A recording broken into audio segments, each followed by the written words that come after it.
अब चलो यार, 100 रुपीज़ का पत्ता आपको देते हैं, ये लीजिए, जाइए। ऐसे पूर्व में जगन्नाथपुरी और पश्चिम में द्वारिका और उत्तर में बद्री विशाल बद्रीनाथ जी और दक्षिण में Rameswaram. Good morning friends from Kharsali village. और अभी सुबह के 6:47 हो रहे हैं और सुबह का नज़ारा आप देखो। सूरज की जब पहली किरण इन पहाड़ों पे पड़ती, कितना ही खूबसूरत हरा भरा लग रहा है। कल दोपहर से लेकर रात तक जो बारिश हुई ना, पूरा ही हालत सबकी टाइट हो गई। और भाई इसके बाद शाम से लेकर रात में अभी ठंड दबा के है यहाँ खरसाली विलेज और जानकी चट्टी में ही। तो आप सोच सकते हो उधर यमुना मैया यानी कि यमुनोत्री धाम में क्या हाल होगा। और ये रहे जी आपके सामने हिमालयाज।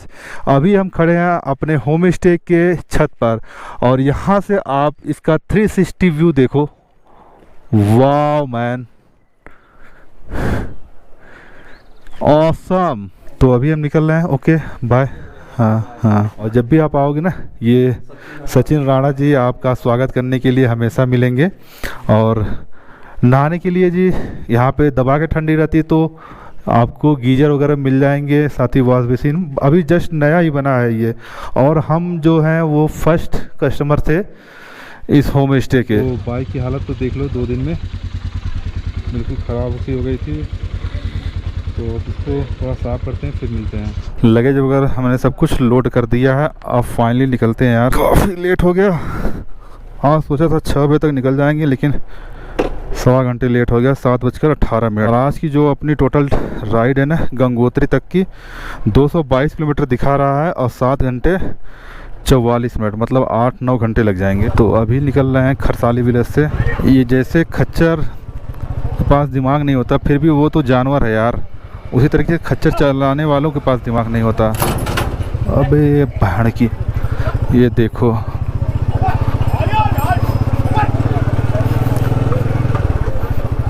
निकलते निकलते चाँप दिया। शीशे में स्क्रैच आया होगा पीछे की तरफ से, क्योंकि लोहे से उसके टकराया था।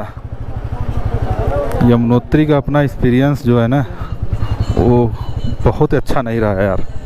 मतलब खच्चर वाले यार किसी को समझ ही नहीं रहे हैं, न जानवर की जान को कुछ समझ रहे हैं, न ही इंसानों को। पैदल चलने वालों को ऐसे कुचल दे रहे हैं जिसे मच्छर। पेट्रोल बचाने के लिए जी जहद करनी पड़ रही है। अभी न्यूट्रल में गाड़ी ले चलेंगे जब तक बढ़िया रोड होगा इस तरीके का। क्या कर सकते हैं। आपको भी अगर यमुनोत्री आ रहे हो ना, तो भाई पेट्रोल वोट्रोल का ख्याल रखना। आपको पेट्रोल टंकी धरासू के बाद शायद नहीं है, बरकोट में एक है, लेकिन वो ऑन द वे नहीं है। तो देखो बरकोट यहाँ से 44 किलोमीटर है और नौगांव में शायद पेट्रोल पंप मुझे मिलेगा।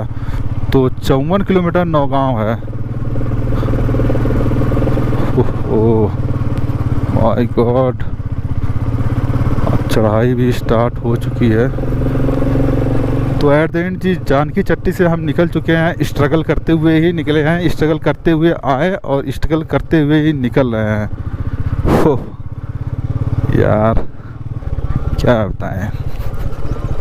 अभी भी आप समझो पैर में दर्द है, सूजन है। गरम पट्टी भी नहीं लगा पाया हूँ इतने समय तो, क्योंकि कोई भी शूज आप पहन लो, चाहे राइडिंग बूट पहन लो या फिर शूज पहन लो, गरम पट्टी तो आप उस पर लगा ही नहीं सकते, नहीं तो फिर आप शूज ही नहीं पहन पाओगे। तो जी जितना बैड एक्सपीरियंस हमारा यमुनोत्री धाम में रहा है ना, उतना बैड एक्सपीरियंस कहीं नहीं। मैं मानता हूँ यहाँ के लोगों में कोई दिक्कत नहीं है, कोई कमी नहीं है, क्योंकि हमारे होम स्टे के जो ओनर थे सूरज जी, और जो वहाँ पे सर्व कर रहे थे राणा जी, बहुत ही लविंग पर्सन थे। हर चीज़ का ख्याल रखना। इवन जब मैं वहाँ ऊपर से आया, उनको बताया अपने चोट के बारे में, तो तुरंत उन्होंने डॉक्टर बुलाया घर पे, मतलब होटल पे ही डॉक्टर को बुलाया। इसके बाद फिर तुरंत दवाई वगैरह, गरम पट्टी वगैरह सब कुछ हुआ। नहीं तो फिर आप समझो कि ऐसी जगहों पे कौन किसके लिए कुछ करता है। लेकिन जी सब कुछ ठीक है, यहाँ के लोग भी, मैंने काफ़ी सारे लोकल लोगों से भी बातचीत किया, बस ये खच्चर वाले जितने बदतमीज, बेहया, बेशरम है ना, बेहया, बेशरम, बदतमीज की भी उपाधि नहीं दे सकते। तो जी अभी हम न्यूट्रल में बाइक भगा रहे हैं, क्योंकि क्या ही क्या रास्ता है यार, जितना भी डाउन मिलेगा वहाँ पे न्यूट्रल पे ले जाएंगे ताकि ज़्यादा से ज़्यादा अपनी बाइक चल पाए, नहीं तो दिक्कतें हो सकती है। आप लोग भी कभी ऐसा फंसना तो कर सकते हो। अच्छा अच्छा, रुको दे रहा हूँ।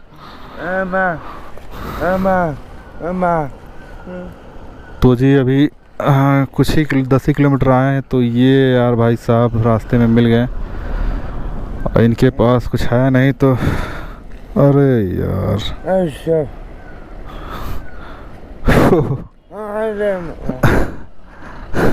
ये तो मेरे पास चेंज ही नहीं है। अरे यार इतना तो मेरे पास नहीं है।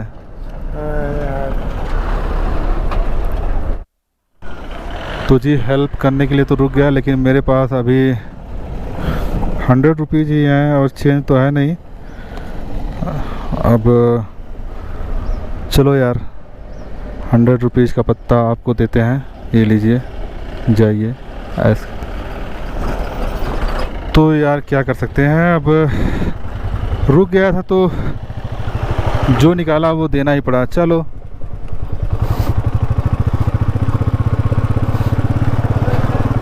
तो असल चार धाम यात्रा यही है कि जो भी ज़रूरतमंद हो ना, उनकी थोड़ी सी आप हेल्प कर दोगे आपके हिसाब से। मतलब ये हम नहीं कह रहे हैं कि आप कितना भी हेल्प करनी चाहिए, आपके हिसाब से एक चॉकलेट भी, एक टॉफ़ी भी अगर आप दे रहे हो ना, तो वो भी बड़ी बात है। ये जो कचड़पट्टे यानी कि मलाई होती है ना, इसमें बाइक जो स्किड करती है, अगर आप थोड़ा सा ब्रेक मारे बाइक स्किड कर गई। इस तो बहुत ही संभाल के आपको चलाना होता है। ओह माय गॉड, लग गई है जी लंबी लाइन। ओ हो, जाम तो तगड़ा वाला मिलने वाला है। 8 बज गया, अब तो जाम मिलेगा ही मिलेगा। तो देखो तो सही कितना लंबा जाम मिलने वाला है। हेलो, तो जी ये जाम आप राना चट्टी से लेकर बरकोट तक लगा हुआ है पूरा। बाप रे, ओ शिट। ये तो बाइक है तो निकल गई किसी तरीके से, लेकिन कार बस वाले तो फिर फंसे रहेंगे। आज हम कल इतना ज़्यादा थक गए थे ना, सोचे थे 6 बजे तक निकल जाएंगे, लेकिन वो हो नहीं पाया। तो जी अभी बड़कोट यहाँ से 2 किलोमीटर है। 2 किलोमीटर पहले ही देखिए ये सीधे नीचे रोड जाता है नौगांव का, 12 किलोमीटर। तो 12 किलोमीटर हम चल रहे हैं अब नीचे, और 12 किलोमीटर फिर ऊपर आना होगा, वन एंड ओनली पेट्रोल डलवाने के लिए। जी तो जी फाइनली पेट्रोल पंप मिल ही गया।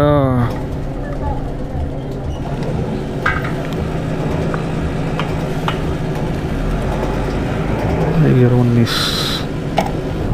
अभी को जाकर भाई सांस में सांस आई है, जो सुकून मिला है ना, क्या ही बताऊं। तो भाई फाइनली अपने बाइक का पेट हमने भर दिया है, अब अपना भी पेट भरना है। तो टोटल पेट्रोल आप ऐड कर लेना 1019, यानी कि 1019 रुपये का ये टोटल पेट्रोल आया है। जी अपने बाइक का पेट तो हमने भर दिया था, तो हमने सोचा लगे हाथ अपना भी पेट भर लिया जाए। अभी टाइम हो गया करीब 10:55, यहीं पे खा ले रहे हैं, उसके बाद फिर निकलेंगे आज गंगोत्री के लिए। देखते हैं, अब तो लेट हो गया, जहाँ तो भी पहुँच पाएंगे काफ़ी। तो जी अभी हम बैठकर यहाँ पे खाना जस्ट खा ही रहे थे, तब तक ये सर जी आए और ऐसे ही बातचीत होने लगी। लेकिन जो ज्ञान की बातें हमें मिली है ना, उससे मैं बिल्कुल आश्चर्यचकित रह गया, और हमें कहीं न कहीं लगा कि ये चीज़ बिल्कुल सही है और आप लोगों को भी पता लगनी चाहिए।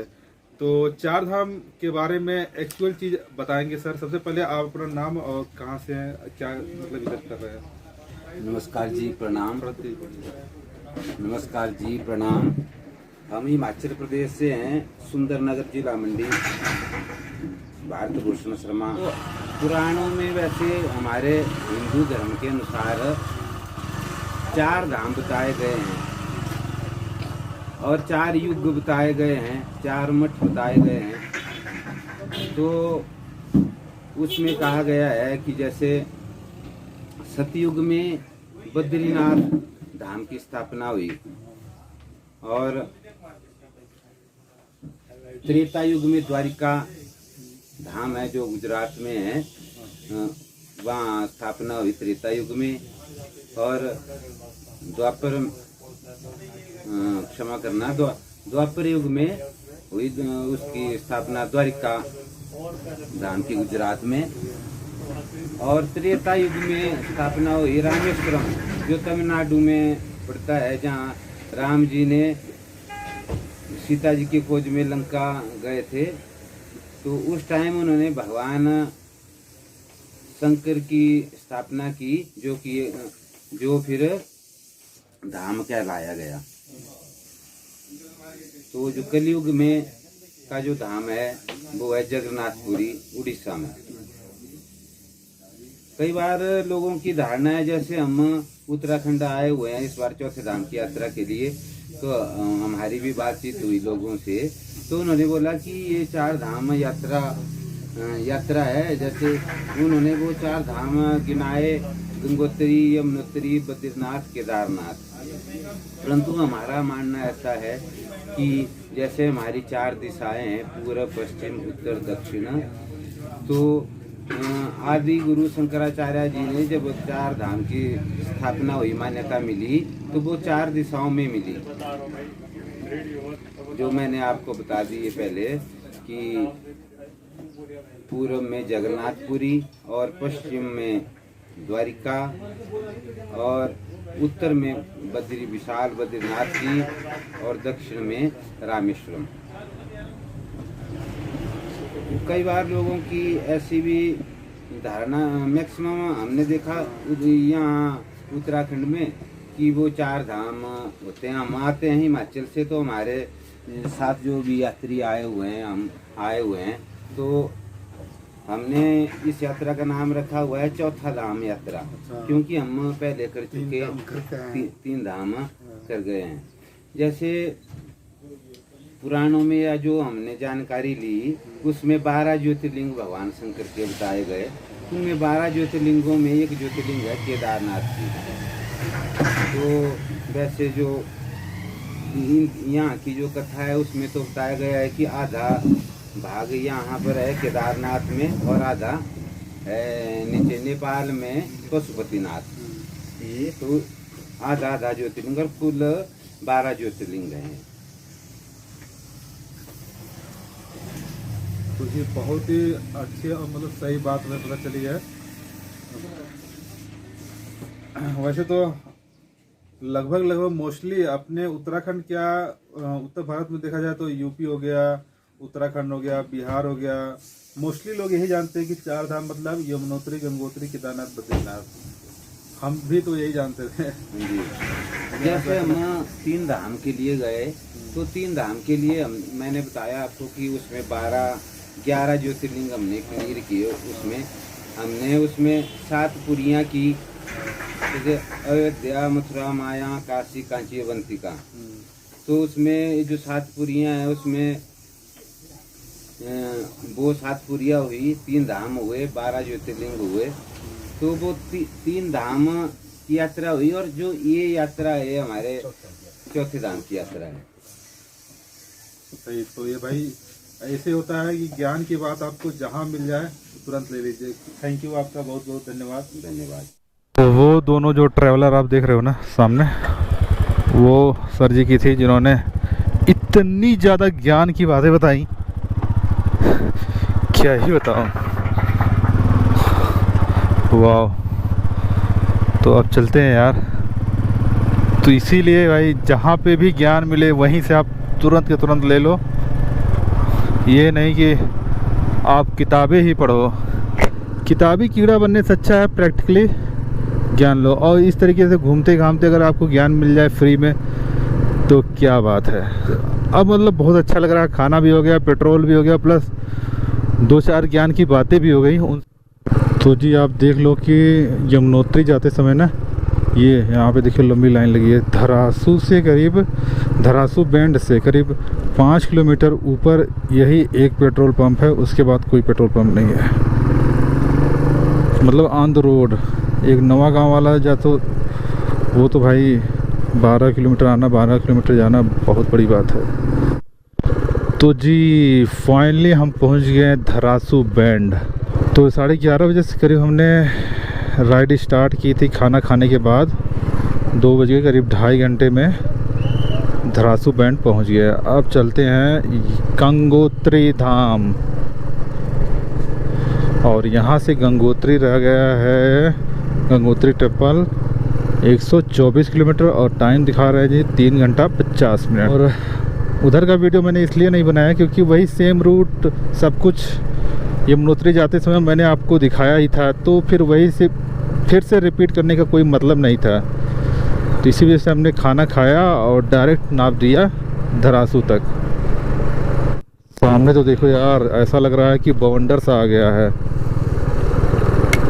ओहो, थम जा भाई, ये डेली ही ऐसा हो रहा है क्या? कल भी इसी टाइम तगड़ी बारिश आंधी आई, आज भी। एक बार उत्तरकाशी तो पहुंच जाना रहे भाई। ये तो देखो पत्ते, अब ऐसी हवा चल रही है ना, सारे पत्ते गंगोत्री धाम ही जा रहे हैं जैसे लग रहा है। तो जी गोप्रो के माइक ने एक बार फिर से धोखा दिया यार, क्या ही क्या होता है। बट मैं आप लोग को ब्लॉग वॉइस ओवर करके बता देता हूँ। तो जी अभी हम पहुँच चुके थे उत्तरकाशी। बहुत ही ब्यूटीफुल प्लेस है यार। यहाँ पे भी गंगा नदी किनारे कई सारे होटल, कॉटेजेस, रिसोर्ट्स बने हुए हैं। वहाँ पे आप स्टे कर सकते हो। उत्तरकाशी से जैसे आप आगे बढ़ोगे ना, ये वाला आपको ब्रिज दिखाई देगा। यहाँ से आप लोग को राइट लेना है अगर आप गंगोत्री धाम जाना चाहते हैं, यानी कि 4 धाम का दूसरा पड़ाव।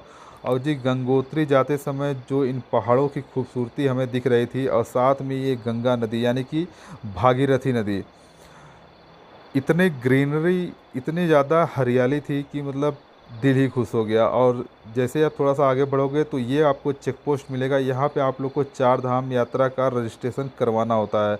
जो लोग भी पहले से ऑनलाइन रजिस्ट्रेशन करवा रखे हैं उनको सिर्फ व्हीकल नंबर नोट करवाना होता है। बट जो लोग ऑनलाइन रजिस्ट्रेशन नहीं करवाए हैं पहले से, उनको यहाँ पे अपना पहले रजिस्ट्रेशन कंप्लीट करवाना होता है। इसके बाद फिर इस साइड जो कैंप बने हुए हैं यहाँ पे व्हीकल नंबर नोट करवाना होता है। तो हमने तो रजिस्ट्रेशन करवा रखा था, तो हमसे अपना व्हीकल नंबर नोट करवाएं और निकल पड़े अपने डेस्टिनेशन की तरफ। अच्छा, एक चीज़ मैं आप लोग को बता दूं, काफ़ी सारे लोग ये सोचते हैं कि गंगोत्री से ही गंगा जी निकलती है, यानी कि उद्गम स्थान वही है। लेकिन जी गंगोत्री से जो नदी निकलती है वो है भागीरथी नदी, यानी कि ये नदी आप लोग जो अभी राइट हैंड साइड पर देख रहे हो वो है भागीरथी नदी। और जब ये भागीरथी नदी देवप्रयाग में जाकर अलकनंदा नदी से मिलकर संगम बनाती है, वहाँ से जी गंगा जी निकलती हैं और वो फिर बहते हुए हरिद्वार, ऋषिकेश होते हुए प्लेन में चले जाते हैं, यानी कि यूपी साइड। और जैसे जैसे हम आगे बढ़ते जा रहे थे जी, नज़ारे बिल्कुल अल्टीमेट होते जा रहे थे। कभी ग्रीनरी, कभी ब्राउन कलर के पहाड़, कभी हरे कलर के, बिल्कुल दिल ही खुश हो गया यार। गंगोत्री से प्यार हो गया सच बताऊँ तो। वैसे तो हमने सोचा था कि आज की नाइट हर्सिल में गुजारते हैं, बट सर में दर्द काफ़ी ज़्यादा होने लगा, तो हमने सोचा कि इधर ही कहीं रुक लिया जाए। तो आयुष भाई ने एक गांव सजेस्ट किया हुआ था, रैथल। तो जी हम अभी निकल पड़े रैथल गांव के लिए। और जैसे ही यार रैथल विलेज के लिए हमने चढ़ाई स्टार्ट की ना, राइड, सर दर्द बिल्कुल गायब सा हो गया। मतलब इतनी थकान लगी थी सुबह से, जो कल का हमने यमुनोत्री ट्रैक किया था उसके कारण सारी थकान मिट गई विदाउट मेडिसिन। तो जी अभी यहाँ से यमुनोत्री रह गए थे 65 किलोमीटर और हम पहुँच चुके थे भटवारी। सर में काफ़ी ज़्यादा दर्द होने लगा था, तो हमने सोचा कि इधर ही कहीं रुक लिया जाए। तो आयुष भाई ने सजेस्ट किया हुआ था रैथल विलेज, और भटवारी से रैथल विलेज की जो दूरी है वो है ओनली 9 किलोमीटर। तो हमने बस डिसाइड कर लिया कि रैथल में ही रुकते हैं। और जैसे ही हमने राइड स्टार्ट की टूवर्ड्स रैथल, भाई दिल इतना ज़्यादा खुश हो गया ना, क्या ही बताऊँ। इस गांव की मैं जितनी तारीफ़ करूं उतना कम है। आप समझो कि इतना सर दर्द मेरा हो रहा था विदाउट मेडिसिन, मेरा सर दर्द अब बिल्कुल गायब हो चुका था इन खूबसूरत वादियों को देखकर। जैसा मैंने सोचा था स्टे को लेकर, जैसी जगह पे हम सोचे थे स्टे करेंगे, इतने रश इतने क्राउड के बाद वैसी ही जगह बिल्कुल है, बिल्कुल ही आपको पीस यहाँ पे मिलेगी। तो जी अभी टाइम हो रहा है 6:46 और फाइनली हम रैथल अपने होम स्टे पे पहुँच चुके हैं।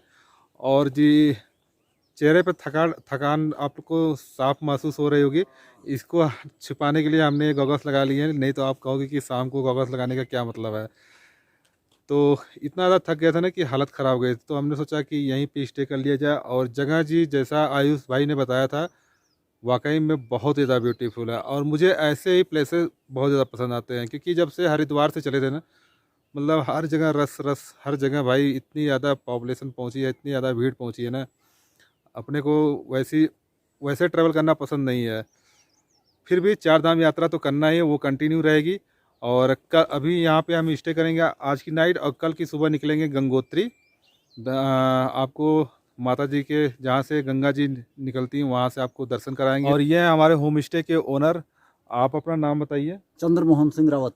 चंद्रमोहन सिंह रावत जी। जी तो रावत जी अपने गांव के बारे में थोड़ा सा बताइए हमारे दर्शकों को, क्योंकि अभी भी बहुत सारे लोग नहीं जानते होंगे। सर, इस गांव का जो असली नाम, इसका नामकरण जो हुआ है रैथल, यानी ये काफ़ी कई सालों से सर राय मशवरा, इस पूरे क्षेत्र का, पूरे गांव का जितने का सर ये गांव है, ये इलाका है, ये एरिया है, यहाँ से राय मशवरा इस गांव से जो है पूरे पंचायत जो होती है, जैसे सीएम साहब लखनऊ से हो, उत्तराखंड के राजधानी देहरादून से सीएम साहब जो राय देते हैं, मशवरा देते हैं, सबको जो है न्याय व्यवस्था चलाते हैं, वैसे ही इस गांव से जो है पूरे एरिया में, पूरे इस क्षेत्र में सर राय मशवरा इस गांव से जो है संचालित होता था। इसलिए इस गाँव का नाम जो है रायथल के नाम से जो है इस गाँव का नाम उच्चारण हुआ है सर। जी। तो अभी रावत जी ने अभी नया ही होम स्टे स्टार्ट किया है। तो अगर आप लोग भी कभी भी आना चाहो ना, गंगोत्री आ जा रहे हो, तो फिर आप बीच में अगर आपको रुकना हो तो रावत जी का नंबर हम डिस्क्रिप्शन बॉक्स में या फिर यहाँ पे स्क्रीन पे लिख देंगे, आप लोग इनको कांटेक्ट कर सकते हो। बहुत ही प्यारा लोकेशन है यार, यहाँ पे आने के बाद दिल खुश हो गया। जैसे ही मतलब इतना मुझे थकान लगी थी, ना ब्लॉगिंग हो पा रही थी, ना सही से राइड को मैं इंजॉय कर पा रहा था। लेकिन जैसे ही रैथल की तरफ मैं मुड़ा हूँ ना, ऊपर की साइड, वैसे ही आपने देखा ही होगा कि अगर आप पूरा वीडियो देखते आ रहे होगे तो मतलब थकान अपने आप मिट गई। सर इतना फटा जा रहा था, विदाउट मेडिसिन सर दर्द गायब हो गया। ये जगह वाकई में बहुत ज़्यादा खूबसूरत और प्यारी है। तो आप देख सकते हो भाई रैथल का खूबसूरत शाम। यहाँ पे आने के बाद वो किशोर साहब का, हमारा किशोर कुमार का वो गाना याद आता है ना, ये शाम मस्तानी, अपना आवाज कुछ, शाम मस्तानी मदहोश किए जाए, हाँ, मुझे डोर कोई खींचे तेरी ओर लिए जाए। हाँ, किशोर का। तो वही गाना यहाँ पे आने के बाद याद आ रहा है। बहुत ही प्यारी लोकेशन है, देख लो आप चारों तरफ। यहाँ पे देखिए ये खेती वगैरह भी सीढ़ीदार की गई है। तो जी बस आज का ब्लॉग यहीं एंड करते हैं, क्योंकि काफ़ी ज़्यादा थक भी चुके हैं, तो थोड़ा आराम करेंगे। इसके बाद सुबह गंगोत्री निकलेंगे। यहाँ से गंगोत्री की जो दूरी रह गई है ऑलमोस्ट 68 किलोमीटर है, और गूगल मैप पे 2.5 घंटा दिखा रहा है, तो हम एक्सपेक्ट करते हैं कि 3 घंटे में पहुँच जाएंगे। फिर वहाँ पर आपको सब कुछ अच्छे से दर्शन वगैरह कराएंगे। सो फ्रेंड्स, आज की वीडियो में बस इतना से। अगर आप लोग को वीडियो पसंद आए तो जी वीडियो को आप लोग कर देना है लाइक, इसके साथ ही चैनल को सब्सक्राइब करके आपको अपने सारे फ्रेंड्स के साथ शेयर कर देना है। मिलते हैं आप सभी लोगों से नेक्स्ट वीडियो में, तब तक के लिए साइनिंग आउट। आवारा राइडर, हर हर महादेव, जय गंगा मैया।